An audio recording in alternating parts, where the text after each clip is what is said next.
Bonsoir Julien Bonnel, merci d'être avec nous. Vous êtes le coordinateur du village francophone Côte d'Azur Monaco et vous avez ramené une belle moisson de ce CES digital qui s'est déroulé entre le 11 et le 14 janvier avec des awards, enfin en tout cas des médailles ramenées par les startups françaises et de la Côte d'Azur. Tout à fait, une excellente moisson. On a organisé, nous, le CES Figital du 12 au 14 janvier, avec le décalage horaire avec Las Vegas.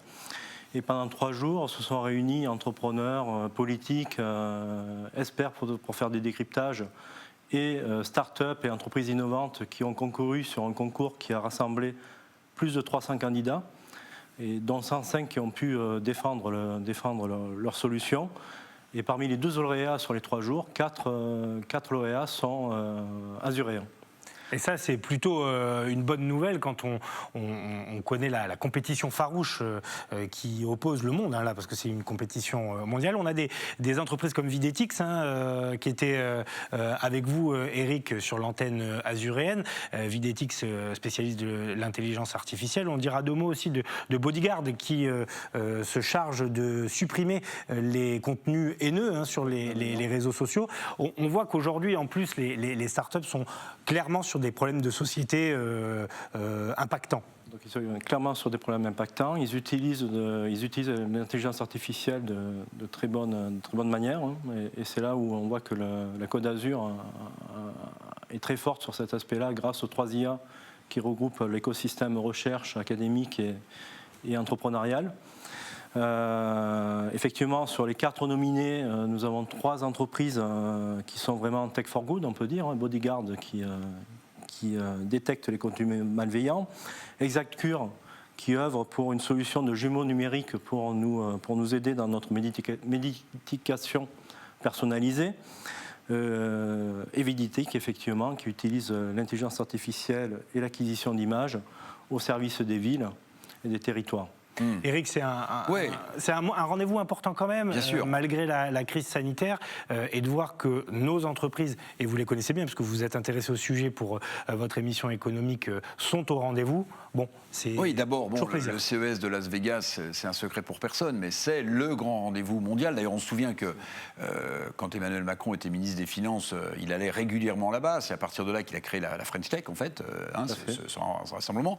Et on a découvert, effectivement, sur les antennes d'Azur TV, l'histoire d'Alan Ferbach, qui est le cofondateur de Videtix, donc de la vidéosurveillance. Il a commencé en faisant de la love money, c'est-à-dire qu'on demande à la famille de mettre un peu d'argent dans le projet. Il a même expliqué qu'il avait vendu sa moto. Et ce qui m'a frappé, parce qu'il est médaille de bronze de la partie francophone du CES de Las Vegas, c'est qu'il a commencé à développer Videtix comme un certain Steve Jobs dans son garage. Il nous a raconté, c'est une histoire absolument fabuleuse, Videtix. Tout à fait, mais je dirais que la plupart des startups qui sont lauréates azuréennes ont commencé comme ça. C'est des jeunes aujourd'hui qui ont envie d'avancer, qui ont envie de montrer que tout entrepreneur peut inventer des solutions et peut apporter quelque chose, disons-le, à l'humanité.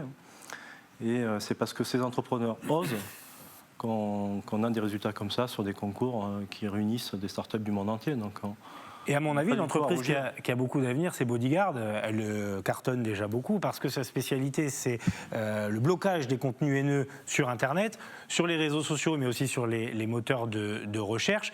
Ça, c'est clairement l'avenir parce qu'on voit bien que c'est le problème aujourd'hui numéro 1 sur Internet, ces flots qui se déversent de haine. Alors, si on ne peut pas lutter contre l'anonymat pour des questions de liberté, on peut au moins bloquer les commentaires haineux. On peut bloquer, c'est pas pour rien qu'ils ont passé un accord avec Facebook, et c'est un vrai sujet qui touche beaucoup d'adolescents qui en souffrent, et il y a des suicides à cause de ces messages haineux. Ça touche aussi les entreprises qui peuvent être victimes de bad reputation. Donc effectivement, c'est une société, ça fait partie de sociétés à suivre. Ils sont en train de s'implanter aux États-Unis. Ils ont beaucoup d'avenir. Le 15 janvier, ils ont aussi pitché devant des investisseurs de la Silicon Valley, sur un Enrich Fund Summit Investor qui était partenaire du village. J'imagine, pour lever des fonds. Pour lever des fonds. On n'a pas encore les résultats finaux, mais ce que j'ai vu, c'est qu'ils ont été très appréciés des investisseurs de la Silicon Valley. Julien Bonnel, j'aimerais vous poser une question un peu plus générale sur les startups françaises. On a souvent de très bons ingénieurs dans notre pays. Je crois qu'Alain Ferbach a fait Polytech. On a souvent de très beaux projets. Et on a du mal à passer du stade, j'allais dire, de la start-up à la licorne. Vous savez, cette start-up qui a réussi à l'image d'un Blablacar, par exemple. Comment est-ce que vous expliquez qu'à partir de très bonnes idées, de gens qui sont très bien formés, on a du mal à passer de la start-up à la licorne? Est-ce que c'est un problème de financement? Est-ce que c'est un problème de levée de fonds? Ou bien il y a un problème structurel, culturel en France? Il y a un problème, il y a un peu de tout. Il y a un problème culturel français qui fait que très rapidement on est gêné par énormément de points administratifs. Donc c'est très difficile pour une start-up de grossir rapidement. Et aussi effectivement les fonds qui sont difficiles à obtenir sur le marché francophone et qui forcent ces entreprises. Mais on a des business angels en France, on a des gens qui à titre personnel financent ce type de projet. Et c'est important, c'est ce qu'on essaie de faire au village francophone, c'est de regrouper tout cet écosystème d'entreprises innovantes, d'investisseurs, et c'est ce qu'on fait au niveau mondial, pour que ces mondes-là puissent s'échanger. C'est ce qui manque peut-être en France aussi. Vous nous offrez la transition, Eric, vers le village francophone, qui est cette structure dont on a parlé lorsque j'ai donné votre titre, Village francophone Côte d'Azur Monaco. Ce n'est pas un village que vous avez créé uniquement pour ce CES digital, c'est une vraie structure qui fonctionne toute l'année. Quel est son objectif et quels sont les prochains rendez-vous de ce village francophone? Donc l'objectif du village francophone, c'est de continuer ce qui avait été créé en fait sur le CES, c'est-à-dire un point de convergence pour toutes les délégations francophones qui souhaitent avoir un cadre d'échange permettant à chaque territoire, donc territoire composé d'entrepreneurs, d'investisseurs, de politiques, de médias, de pouvoir s'entraider, se présenter mutuellement leurs champions technologiques sur des salons comme le CES et d'autres. Et donc c'est la volonté de continuer ce qui a commencé dans des événements physiques dans un mode aujourd'hui digital, puisque la quasi-totalité des événements sont digitales en 2021.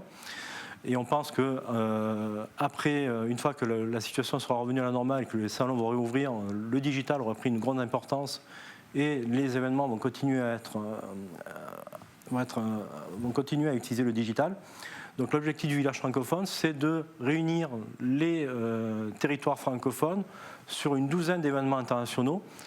Le premier étant le CES sur janvier, ensuite va suivre le SXSW, le South by Southwest, qui est un très gros salon sur l'high-tech, mais aussi sur le cinéma, le multimédia et les contenus numériques, mais aussi sur la NRF, sur le Vivatech, sur la foire de Hanovre, sur le salon Smart City.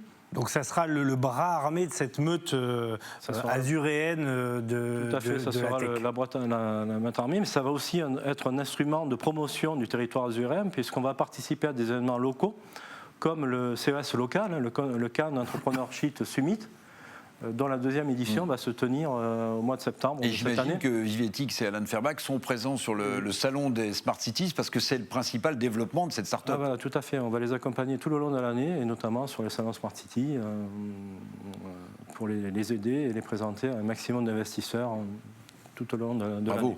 Merci beaucoup Julien Bonnel, coordinateur du village francophone Côte d'Azur Monaco.